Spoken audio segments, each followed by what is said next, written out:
ഇന്നത്തെ തിരുവചന ധ്യാനത്തിന് ആധാരമായി 41-ാം സങ്കീർത്തനം 4-ാമത്തെ വാക്യം. യഹോവേ, എന്നോട് കൃപ തോന്നി എന്നെ സൗഖ്യമാക്കണമേ. ഇത് ദാവീദ് ചമച്ച ഒരു സങ്കീർത്തനമാണെന്ന് അതിന്റെ തലക്കെട്ടിൽ നമുക്ക് കാണാൻ കഴിയും. ആ ദൈവമനുഷ്യൻ ദൈവത്തോട് പ്രാർത്ഥിക്കുകയാണ്, എന്നെ സൗഖ്യമാക്കണം. മനുഷ്യ ശരീരത്തില് പലതരത്തിലുള്ള രോഗങ്ങൾ ഉണ്ടാകും. പ്രസംഗിക്കുന്ന എൻ്റെ ശരീരത്തിലും കേൾക്കുന്ന നിങ്ങളുടെ ശരീരത്തിലും രോഗങ്ങളുണ്ട്. രോഗങ്ങൾക്കെല്ലാം നാം എല്ലാം മരുന്നുകൾ കഴിക്കുന്നവരാണ്. അവരവരുടെ സാമ്പത്തിക നില അനുസരിച്ച് ചെറിയ ഹോസ്പിറ്റൽ തൊട്ട് വലിയ ഹോസ്പിറ്റലുകൾ വരെ നമ്മൾ ട്രീറ്റ്മെന്റ് തിരഞ്ഞെടുക്കും. എന്നാൽ യേശുക്രിസ്തുവിൽ വിശ്വസിക്കുന്നൊരു ദൈവപൈതൽ പറയുന്നൊരു കാര്യമുണ്ട്. മരുന്നിനേക്കാൾ വലുതാണ് പ്രാർത്ഥന. പ്രാർത്ഥനയിലാണ് ഏതു മരുന്ന് കഴിച്ചാലും സൗഖ്യമാകുന്നത്. ഇവിടെ ദാവീദ് പറയുകയാണ്, യഹോവ എന്നെ രോഗശയ്യയിൽ താങ്ങും, ദീനത്തിൽ എൻ്റെ കിടക്കയെല്ലാം മാറ്റിവിരിക്കുന്നു. രോഗശയ്യയിൽ താങ്ങുന്ന ഒരു കർത്താവുണ്ട്. നിന്റെ കിടക്ക മാറ്റി വിരിക്കുന്ന ഒരു ദൈവമുണ്ട്.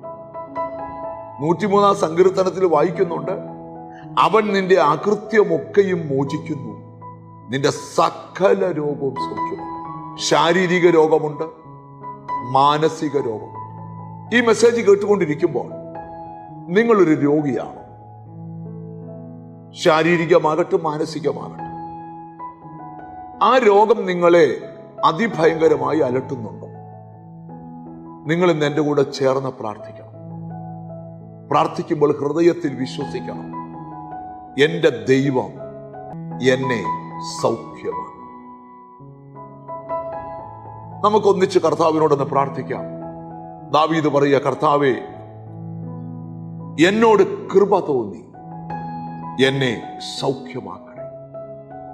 ഒരിക്കലും മാറാത്ത ചില മാരക രോഗങ്ങൾ നീ പ്രാർത്ഥിക്കുമ്പോൾ യേശു നിന്നെ സൗഖ്യമാക്കട്ടെ. നമുക്കൊന്നിച്ച് പ്രാർത്ഥിക്കാം. കാരുണ്യവാനായ ദൈവമേ, സ്വർഗസ്ഥനായ പിതാവേ, അങ്ങ് ഈ ജനത്തോട് കൃപ ചെയ്ത് ഇവരെ സൗഖ്യമാക്കണം. ഇവരുടെ രോഗക്കിടക്ക മാറ്റിവിരിക്കണം. ഇവരെ നിത്യ രോഗിയാക്കി ബന്ധിക്കുന്ന സകല രോഗ ആത്മാവ് അവരെ വിട്ട് മാറിപ്പോകട്ടെ. എന്നോട് ചേർന്ന് പ്രാർത്ഥിക്കുന്ന മക്കളെ, നിന്റെ നാമം ചൊല്ലി പിതാവിൻ്റെയും പുത്രന്റെയും പരിശുദ്ധാത്മാവിന്റെ നാമത്തിൽ അനുഗ്രഹിച്ച് പ്രാർത്ഥിക്കുന്നു. അവർ സൗഖ്യമാകട്ടെ, യേശു ക്രിസ്തുവിൻ നാമത്തിൽ തന്നെ. ആമേൻ. ദൈവം നിന്നെ നിശ്ചയമായും സൗഖ്യമാക്കും. God bless you.